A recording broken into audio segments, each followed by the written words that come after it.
Bismillahirrahmanirrahim. Dear students, Assalamu alaikum. This is Naveed Aslam. Today we are going to discuss sexual reproduction in plants. यानी पौधों में sexual reproduction जो है इसको हम पढ़ने जा रहे हैं। लास्ट लेक्चर्स में हमने ये पढ़ा था कि पौधों में सेक्सुअल रिप्रोडक्शन के तरीकाकार क्या हैं, जिनमें से हमने नेचुरल वेजिटेटिव प्रोपगेशन जो है उसको भी पढ़ा, फिर हमने कटिंग को भी पढ़ा और ग्राफ्टिंग जो है इसको भी पढ़ा। और ये सारे तरीकाकार जो थे ये सेक्सुअल रिप्रोडक्शन के तरीकाकार थे।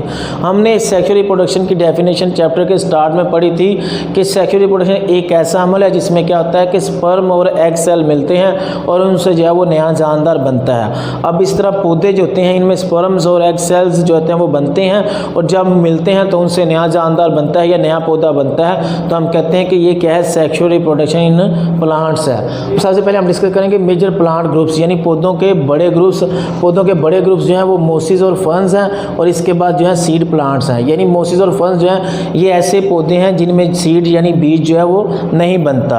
अब इनमें सेक्सुअल रिप्रोडक्शन होती है, यानी ये भी स्पर्म और एग सेल बनाते हैं और ये पौधे ज़्यादातर जो होते हैं वो नमी वाली जगह पर यानी पानी के करीब जो है वहाँ पर ये ग्रो करते हैं। अब ये क्या करते हैं कि इनमें भी स्पर्म बनते हैं और इनके जो स्पर्म होते हैं वो एग सेल के पास कैसे जाते हैं कि इनके स्पर्म जो होते हैं वो स्विम कर सकते हैं यानी तैर सकते हैं, तो वो पानी में तैर कर एग सेल के पास जो है वो जाते हैं और वहाँ पर जो है ये सेक्सुअल रिप्रोडक्शन करते हैं। तो यानी मोसिस और फर्न्स जो है ये ऐसे पौधे हैं कि जिनको सेक्सुअल रिप्रोडक्शन के लिए किसकी ज़रूरत होती है, वाटर की ज़रूरत होती है। तो यहाँ पर लिखा है in mosses and ferns sperms are motile and can swim to egg sales.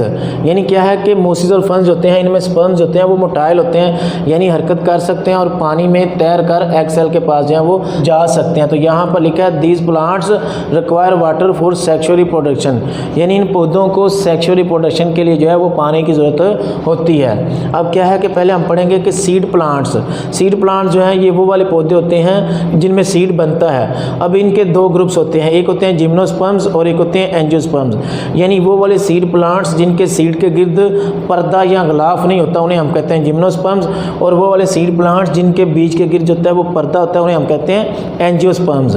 अब एंजियोस्पर्म्स या जिम्नोस्पर्म्स ये क्या करते हैं, they do not require water for reproduction, यानी इनको अपनी रिप्रोडक्शन के लिए जो वो पानी की ज़रूरत जो होती है वो नहीं होती, क्योंकि इनके जो स्पर्म और एग सेल होते हैं वो हवा के ज़रिए से या परिंदों के ज़रिए से या दूसरी चीज़ों के ज़रिए जो होते हैं वो एक जगह दूसरी जगह जो है वो मुंतकिल हो सकते हैं, यानी एक जगह से जा सकते हैं और दूसरी जगह पर एग सेल के साथ मिल सकते हैं। अब क्या है कि जो ये जिम्नोस्पर्म्स और एंजियोस्पर्म्स होते हैं इनके लाइफ साइकिल में जो होती है वो एक अमल होता है, उसे हम कहते हैं अल्टरनेशन ऑफ जनरेशन। अब अल्टरनेशन क्या है कि the phenomenon in which two different generations alternate with each other during life cycle, यानी ये वो अमल है या मुजहर है जिसमें क्या होता है कि लाइफ साइकिल के दौरान दो मुख्तलिफ नस्लें जो है वो बारी बारी पैदा होती हैं। यानी क्या होता है कि एक नस्ल दूसरी नस्ल को पैदा करती है और दूसरी नस्ल जो है वो फिर पहली नस्ल को पैदा करती है। इसे हम क्या कहते हैं, अल्टरनेशन ऑफ जनरेशन। अब क्या होता है कि जो अल्टरनेशन जनरेशन होती है इसमें दो जनरेशन होती हैं, एक होती है उसे हम कहते हैं स्पोरोफाइट जनरेशन। स्पोरो का मतलब होता है स्पोर्स और फाइट कहते हैं पौधे को और जनरेशन कहते हैं नस्ल को, यानी वो वाली नस्ल जो क्या करती है कि स्पोर्स पैदा करती है उसे हम क्या कहते हैं, स्पोरोफाइट जनरेशन। तो यहाँ पर लिखा है it is diploid and produces spores, यानी ये जो जनरेशन होती है ये डिप्लॉयड होती है। डिप्लॉयड से क्या मुराद है कि ये जो जनरेशन यानी ये जो पौधा होता है इस पौधे के तमाम सेल्स में क्या होते हैं कि क्रोमोसोम जो होते हैं वो जोड़ों की शक्ल में पाए जाते हैं और फिर इसके बाद ये पौधा क्या पैदा करता है, स्पोर्स जो है ये पैदा करता है। In most plants it is dominant, यानी ज़्यादातर जो पौधे होते हैं उनमें स्पोरोफाइट जनरेशन जो होती है ये डोमिनेंट होती है। डोमिनेंट से क्या मुराद होती है कि ये बड़े साइज़ पर मुश्तमिल होती है और इसके अलावा ये खुराक जो होती है वो खुद ज़मीन से लेती है, इसलिए हम कहते हैं ये क्या होती है, डोमिनेंट होती है। फिर इसके बाद दूसरी जनरेशन होती है उसे हम कहते हैं गमीटोफाइट। गमीटोफाइट जनरेशन क्या होती है कि it is haploid and produces gametes, क्योंकि गमीटोफाइट जो है ये निकला है गैमेट से और गैमेट्स कहते हैं सेक्स सेल्स को और फाइट कहते हैं पौधे को, यानी वो वाले पौधे जो गैमेट्स को पैदा करते हैं उनको हम क्या कहते हैं कि वो क्या है, गमीटोफाइट जनरेशन। असल में ये कंप्लीट पौधा नहीं होता, यानी ये स्ट्रक्चर्स का एक सेट होता है और स्ट्रक्चर का जो एक सेट होता है उसे हम क्या कहते हैं, वो क्या है, गमीटोफाइट जनरेशन, जो कि आगे हम डिटेल से पढ़ेंगे। अब गमीटोफाइट जनरेशन जो होती है ये हैप्लॉइड होती है। हैप्लॉइड से क्या मुराद है कि इसके तमाम सेल्स में क्रोमोसोम्स की जो तादाद होती है वो आधी होती है स्पोरोफाइट के मुकाबले में, और ये क्या पैदा करते हैं, गैमेट्स जो हैं उनको पैदा करते हैं और ये डिपेंड करते हैं स्पोरोफाइट के ऊपर। स्पोरोफाइट जो होती है वो मैंने आपको बताया कि डोमिनेंट होती है, साइज़ में बड़ी होती है, जबकि गमीटोफाइट जो होती है ये साइज़ में भी छोटी होती है और स्पोरोफाइट के ऊपर डिपेंड करती है। यानी ये असल में गैमेटोफाइट जनरेशन जो होती है ये स्पोरोफाइट के ऊपर ग्रो करती है। स्पोरोफाइट जो पौधा होता है उसके ऊपर ये जो होती है ग्रो करती है, या ये स्ट्रक्चर्स बनती हैं गैमेटोफाइट वाली। और ये गैमेटोफाइट जो होती है स्पोरोफाइट से क्या लेती है, खुराक लेती है, इसलिए कहते हैं हम कि ये डिपेंड करती है स्पोरोफाइट को। यानी मैंने अभी आपको ये बताया कि अल्टरनेशन ऑफ जनरेशन क्या है। तो अल्टरनेशन ऑफ जनरेशन ये एक ऐसा अमल है जिसमें क्या होता है कि दो मुख्तलिफ नस्ल जो होते हैं वो बारी बारी एक दूसरे को पैदा करती हैं, और जो दो मुख्तलिफ नस्लें होती हैं उनमें से एक जो होती है उसे हम कहते हैं स्पोरोफाइट जनरेशन, और जो दूसरी होती है उसे हम कहते हैं गैमेटोफाइट जनरेशन। अब क्या होता है कि स्पोरोफाइट जनरेशन जो होती है ये पैदा करती है गैमेटोफाइट जनरेशन को, और गैमेटोफाइट जनरेशन किसको पैदा करती है, स्पोरोफाइट को। और इनका एक दूसरे को पैदा करने का जो अमल है उसे हम क्या कहते हैं, अल्टरनेशन ऑफ जनरेशन। अब क्या है कि ये वाला एक स्पोरोफाइट पौधा है, और ये स्पोरोफाइट पौधा जो ये 2n है। 2n से क्या मुराद है कि इसमें क्रोमोसोम की तादाद जो है वो जोड़ों की शक्ल में यानी डबल है। अब क्या है कि ये स्पोरोफाइट पौधा जो होता है इसमें खास सेल्स होते हैं, वो मियोसिस करते हैं, और उनकी मियोसिस से क्या बनते हैं, स्पोर्स बनते हैं। तो इसलिए हम कहते हैं कि ये स्पोरोफाइट है, क्योंकि इसमें खास सेल्स होते हैं वो मियोसिस करते हैं और उनसे क्या बनते हैं, स्पोर्स बनते हैं। और हमने 9th में पढ़ा हुआ है कि जब मियोसिस होती है तो मियोसिस को हम रिडक्शन डिवीजन भी कहते हैं। यानी इसमें क्या होता है कि जो पेरेंट सेल जो डिवाइड होता है और जो उससे आगे नए सेल्स बनते हैं उनमें क्रोमोसोम की तादाद होती है वो आधी हो जाती है, और जो सेल डिवाइड होता है उसमें क्रोमोसोम की तादाद होती है वो 2n होती है, यानी वो डिप्लॉइड होता है, और जो उससे बनते हैं वो क्या होते हैं, हैप्लॉइड होते हैं। तो यानी स्पोरोफाइट में खास तरह के सेल्स थे जिन्हें हम कहते हैं मदर सेल्स, और वो मदर सेल्स क्या करते हैं, मियोसिस करते हैं, और उनसे क्या बनते हैं, स्पोर्स, और वो स्पोर्स क्या होते हैं, 1n होते हैं। फिर इसके बाद ये स्पोर्स जो है माइटोसिस करते हैं, और इनसे कुछ सेल्स की स्ट्रक्चर्स बनते हैं जिन्हें हम क्या कहते हैं, गैमेटोफाइट। गैमेटोफाइट एक कंप्लीट पौधा नहीं होता, ये स्ट्रक्चर्स का एक सेट होता है। अब गैमेटोफाइट जो होता है ये भी 1n होता है, क्योंकि स्पोर्स जो थे ये 1n थे, और ये माइटोसिस करेंगे तो इनसे भी वही सेल्स बनेंगे, तो इसलिए हम कहते हैं ये क्या है, गैमेटोफाइट जो है ये भी 1n है, यानी इसमें भी क्रोमोसोम की तादाद आधी है, ये जोड़ों की शक्ल में नहीं है। फिर इसके बाद गैमेटोफाइट जो होते हैं ये माइटोसिस करते हैं, और इनकी माइटोसिस से क्या बनते हैं, गैमेट्स बनते हैं, यानी स्पर्म और एग सेल जो है वो बनते हैं। यहाँ पर फॉर एग्जांपल ये जो गैमेट बना है आप कह लो कि ये क्या है, स्पर्म है, और ये वाला क्या है, एग है। यानी एक गैमेट से मुराद है स्पर्म और इस गैमेट से मुराद है एग। ये स्पर्म और एग जो है ये भी माइटोसिस के जरिए से बने हैं, और ये भी क्या था, 1n, क्योंकि जो इन सेल्स को बना रहा था वो भी 1n था, और ये गैमेटोफाइट जिस सेल से बने था वो भी क्या था, 1n। तो यानी यहाँ से लेकर यहाँ तक जितने भी सेल्स हैं उनमें क्रोमोसोम की तादाद क्या होती है, आधी होती है, इसलिए हम कहते हैं ये क्या होते हैं, 1n है। जब स्पर्म और एग सेल मिलते हैं तो इनसे जाइगोट बनता है, क्योंकि स्पर्म जो है ये भी 1n है और एग जो है ये भी 1n है। तो जब ये मिलेंगे तो इनसे जो नया सेल बनेगा उसमें क्रोमोसोम की तादाद जो है वो डबल होगी, तो इसलिए हम कहते हैं कि जाइगोट जो होता है ये 2n होता है, यानी इसमें क्रोमोसोम जो होते हैं वो जोड़ों की शक्ल में पाए जाते हैं। अब हम देखें तो क्या हो रहा है कि ये स्पोरोफाइट जनरेशन ने क्या पैदा की, ये स्पोर्स, और स्पोर्स से आगे क्या बनी, गैमेटोफाइट जनरेशन। यानी एक जनरेशन ये वाली है और एक जनरेशन ये वाली है। इस जनरेशन ने इस जनरेशन को पैदा किया, और इस जनरेशन ने दोबारा किसको पैदा किया है, इस जनरेशन को। तो इस अमल को हम क्या कहते हैं, अल्टरनेशन ऑफ जनरेशन, जिसमें दो मुख्तलिफ नस्लें बारी बारी पैदा होती हैं उसे हम कहते हैं अल्टरनेशन ऑफ जनरेशन। इसके बाद जो हमने आगे डिस्कस करना है वो है sexual reproduction in flowering plants. अभी तक हमने ये पढ़ा है कि सेक्सुअल रिप्रोडक्शन इन प्लांट्स वो कैसे होती है, यानी उनमें स्पर्म्स और एग सेल जो हैं वो बनते हैं, और स्पर्म और एग सेल मिलते हैं और उनसे आगे नए जानदार बनते हैं। और जितने भी इस दुनिया पर पौधे हैं वो तमाम पौधों का लाइफ साइकिल जो होता है वो किस पर मुश्तमिल होता है, अल्टरनेशन ऑफ जनरेशन पर। यानी तमाम पौधों में अल्टरनेशन ऑफ जनरेशन होती है, यानी एक जनरेशन जो होती है वो दूसरी जनरेशन को पैदा करती है।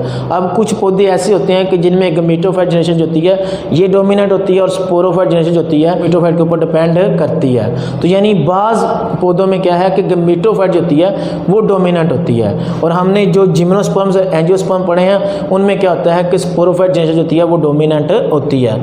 फिर इसके बाद क्या है कि sexual reproduction in flowering plants, यानी फूलदार पौधों में सेक्सुअल रिप्रोडक्शन, यानी जिम्नोस्पर्म्स जो हैं इनके तो बीज के गिर्द पर्दा नहीं होता, यानी इनमें फ्लावर जो है वो नहीं बनता, जबकि एंजियोस्पर्म्स होते हैं इनमें फ्लावर बनता है। तो एंजियोस्पर्म्स होते हैं हम कहते हैं ये क्या है, फ्लावरिंग प्लांट्स।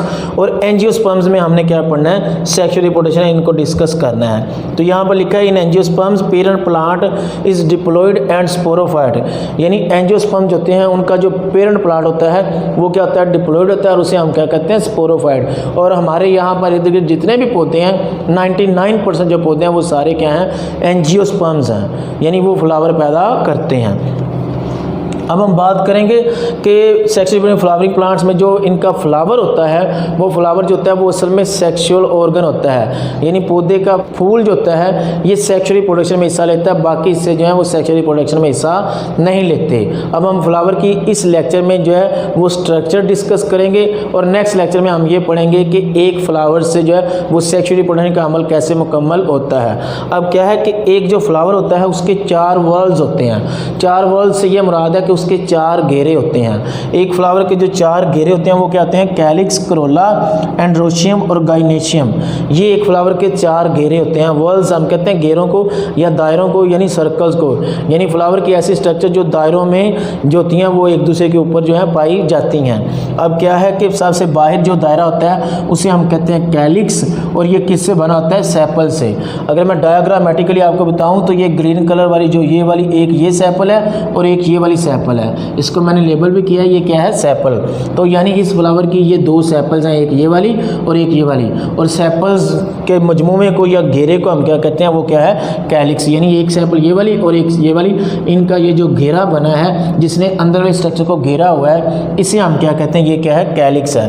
फिर इसके बाद है करोला, यानी दूसरा घेरा जो उसे हम कहते हैं करोला, और ये रेड कलर वाला ये पत्ती है वो इतनी है, फिर एक पत्ती इतनी है और एक पत्ती इतनी है। अब क्या है कि यहाँ पर ये रेड कलर वाली जो है 3 पत्तियाँ दिखाई गई हैं, और इन 3 पत्तियों को हम हर एक को क्या कहते हैं, पेटल।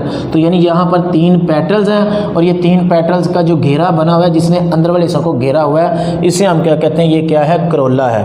कैलिक्स क्या करता है कि अंदर वाले हिस्सों की हिफाजत करता है, जबकि करोला क्या करता है कि ये रंगदार होते हैं और ये क्या करते हैं कि हशरात, कीड़े मकोड़ों वगैरह को अपनी तरफ जो है वो कशिश करते हैं, यानी पोलिनेशन में मदद देते हैं, जो कि हम आगे डिस्कस करेंगे पोलिनेशन को। फिर इसके बाद जो अंदर वाला घेरा है उसे हम कहते हैं एंड्रोशियम, और एंड्रोशियम का हम ये भी कहते हैं कि ये फ्लावर का मेल पार्ट है, और गाइनेशियम का हम कहते हैं फ्लावर का ये फीमेल पार्ट है। अब एंड्रोशियम जिन पत्तियों पर मुश्तमिल होता है उन्हें हम कहते हैं स्टेमन्स।